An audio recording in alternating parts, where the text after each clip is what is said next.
हम ये तय नहीं करेंगे कि युवाओं के लिए रोज़गार के अवसर किस तरह से पैदा किए जाएंगे। आखिरकार बेरोज़गार बेरोज़गार ही रहेगा, चाहे उसे आकांक्षी युवा कहे, चाहे प्रगतिशील युवा कहे, चाहे उसका नाम कुछ भी हो, उसे कहा बेरोज़गार ही जाएगा। बिल्कुल सही कहती है सरकार। बिल्कुल सरकार का बिल्कुल मानना एकदम सही है कि अगर ये मैं कोई काम नहीं करता हूँ, मेरी डिग्रियाँ किसी काम की नहीं है, मैं डिग्री करने के बाद 5-5 साल 10-10 साल की पढ़ाई करने के बाद भी ठेले पे काम करता हूँ या किसी छोटी जगह पे जाकर अपने रोज़गार की व्यवस्था करता हूँ, तो मैं बिल्कुल रोज़गार हूँ, रोज़गार मेरे पास है, बिल्कुल मेरे पास, मतलब मैं जॉब कर रहा हूँ, ऐसा कर रहा हूँ। ये आकांक्षी युवा कहलाने के साथ साथ वो इस चीज़ को ढकने की कोशिश कर रहे हैं कि बेरोज़गारी का दर क्या है। मध्य प्रदेश से ये बिल्कुल मस्त वाला आया है। मध्य प्रदेश में अब बेरोजगारों को बेरोजगार नहीं आकांक्षी युवा कहा जाएगा। बढ़िया है, न रहेगा बांस न बजेगी बांसुरी। मध्य प्रदेश में क्या बेरोजगार पूरी तरीके से खत्म हो गए? सरकार के आंकड़ों की माने और सरकार की बेरोजगारी की परिभाषा को माने तो सरकार कह रही है कि अब मध्य प्रदेश में बेरोजगारी नहीं बची। दरअसल मध्य प्रदेश की विधानसभा में बजट सत्र के दौरान कांग्रेस के विधायक प्रताप ग्रेवाल की तरफ से सरकार से सवाल पूछा गया था कि मध्य प्रदेश में बेरोजगारों की संख्या क्या है। इसके जवाब में मध्य प्रदेश सरकार के मंत्री गौतम टेटवाल ने जो जवाब दिया वो हैरान करने वाला था। सरकार का कहना है कि बेरोजगारों का आंकड़ा सरकार रखने का काम ही नहीं करती। गौतम टेटवाल जो मंत्री हैं, उनकी तरफ से विधानसभा में ये जवाब दिया गया कि रोजगार पोर्टल पर सिर्फ आकांक्षी युवाओं का नाम दर्ज किया जाता है, यानी कि वो युवा जो सिर्फ रोजगार चाहते हैं, लेकिन उनको सरकार बेरोजगार मानने को तैयार नहीं है। मुख्यमंत्री मोहन यादव ने भी एक मीडिया को दिए गए इंटरव्यू में बताया कि आकांक्षी युवा की परिभाषा क्या है। अब हम आपको बता दें कि मध्य प्रदेश में सरकार ने ही जुलाई में एक आंकड़ा पेश किया था। उसके मुताबिक मध्य प्रदेश में 25 लाख से ज़्यादा बेरोजगार बताए गए थे, लेकिन अब सरकार कह रही है कि बेरोजगार तो शब्द ही उसकी परिभाषा में नहीं है। आकांक्षी युवा जिनकी संख्या 29 लाख से ज़्यादा है वो रोजगार पोर्टल पर दर्ज हैं और इसको लेकर सरकार अपनी तरफ से परिभाषा गढ़ती हुई नज़र आ रही है। और माने, यदि इसी को माने तो मध्य प्रदेश में अब बेरोजगारी पूरी तरीके से ख़त्म हो चुकी है और सरकार की परिभाषा में वो युवा जो रोजगार चाहते हैं या कोई अन्य काम कर रहे हैं उनको सरकार बेरोजगार मानने को तैयार नहीं है। लेकिन असल में इस परिभाषा को बदले जाने को, बेरोजगारी की परिभाषा को बदले जाने को लेकर मध्य प्रदेश का युवा क्या सोचता है, क्या वो वाकई में इससे इत्तेफाक रखता है, हम खुद युवाओं से जानेंगे। क्या आपने भी रोजगार पोर्टल पर नाम दर्ज कराया है? जी नहीं, मैंने तो बेरोजगार पोर्टल पर अपना नाम दर्ज नहीं करवाया। लेकिन सरकार अब कह रही है कि मध्य प्रदेश में बेरोजगार नहीं है, आकांक्षी युवा हैं जो रोजगार चाहते हैं, वो किसी भी कार्यक्रम के तहत उनको दिए जा सकते हैं। देखिए, पहले तो सबसे ज़रूरी ये है कि सुनिश्चित किया जाए कि आकांक्षी युवा का मतलब क्या है।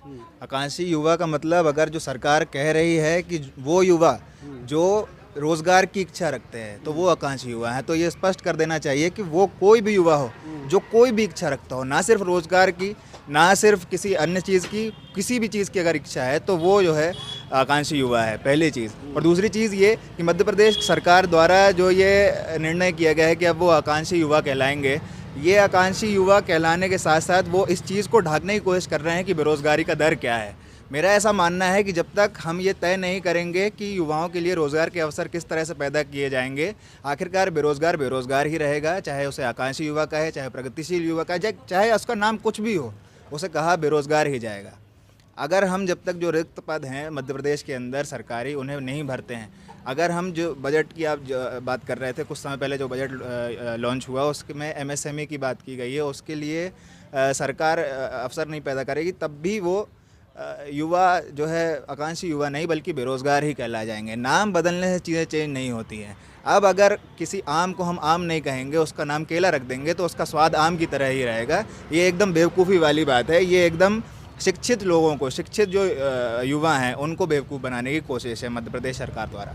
सरकार के लिए कि यदि आप छोटा मोटा काम करते हैं तो आप बेरोजगार नहीं हैं, आप बेरोजगारी की श्रेणी में नहीं आते। हाँ, बिल्कुल सही कहती है सरकार। बिल्कुल सरकार का बिल्कुल मानना एकदम सही है कि अगर ये मैं कोई काम नहीं करता हूँ, मेरी डिग्रियाँ किसी काम की नहीं है, मैं डिग्री करने के बाद 5-5 साल 10-10 साल की पढ़ाई करने के बाद भी ठेले पे काम करता हूँ या किसी छोटी जगह पे जाकर अपने रोज़गार की व्यवस्था करता हूँ, तो मैं बिल्कुल रोज़गार हूँ, रोज़गार मेरे पास है, बिल्कुल मेरे पास, मतलब मैं जॉब कर रहा हूँ, ऐसा कर रहा हूँ। ये सरासर सी एक झूठ बहला देने वाली बातें हैं खुद को।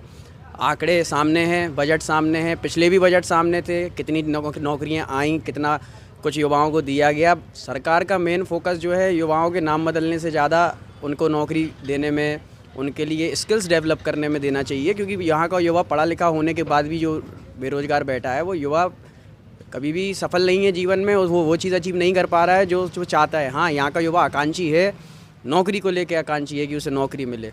यहाँ का युवा आकांक्षी पढ़ाई को लेके है, यहाँ का युवा आकांक्षी जो है अपनी नेटवर्थ को लेके है, फाइनेंशियल कंडीशंस को लेके है।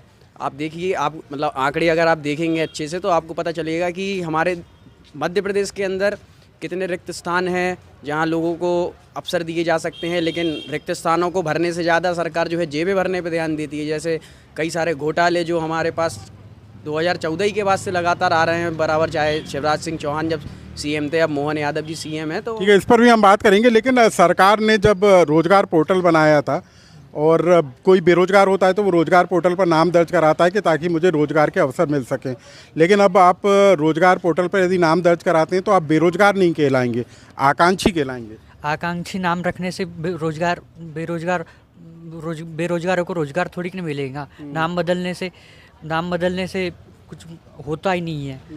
सरकार को इसके ऊपर ध्यान देना चाहिए। रोजगार के लिए युवाओं को नए नए अवसर और योजनाएं बनानी चाहिए। और इस बार आप करते क्या हो, यानी कहाँ के रहने वाले हो, क्या कर रहे हो, और क्या आप सोचते हो कि आपका नाम भी रोजगार पोर्टल पे दर्ज हो, आपको रोजगार मिले? क्या आप इस तरीके से सोचते हो? मैं भी BSc एग्रीकल्चर कर रहा हूँ, मैं बैतूल का रहने वाला हूँ। मैं अभी पढ़ाई कर रहा हूँ। मैं अपना रोजगार बाद में स्टार्ट करूँगा, पहले पढ़ाई पूरी करूँगा। लेकिन 12th के बाद से ही रोजगार पोर्टल पर नाम दर्ज हो जाता है कि लोग रोजगार के लिए रोजगार पोर्टल पर नाम दर्ज कराते हैं, लेकिन वहाँ तो अब लिखा आ रहा है कि रोजगार पोर्टल यानी आकांक्षी युवा।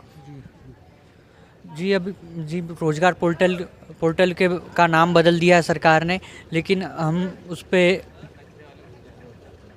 उसका विरोध करते हैं और हम उस पर अपना नाम दर्ज नहीं करवाएंगे। तो आप जब बेरोजगार ही नहीं कहलाओगे तो क्यों नाम दर्ज कराओगे, ऐसा इनका कहना है।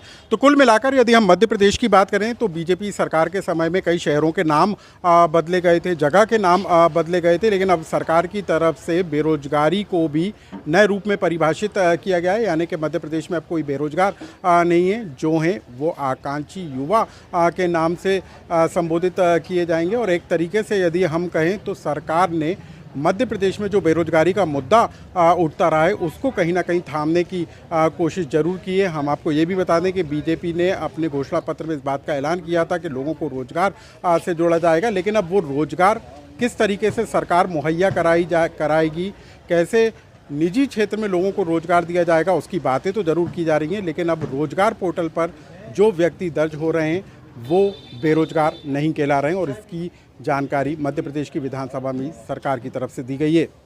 इस खबर से जुड़ा कोई कमेंट्स हो तो हमें कमेंट्स बॉक्स में लिखकर जरूर बताएं। भोपाल से लोकमत के लिए अनुराग श्रीवास्तव की रिपोर्ट।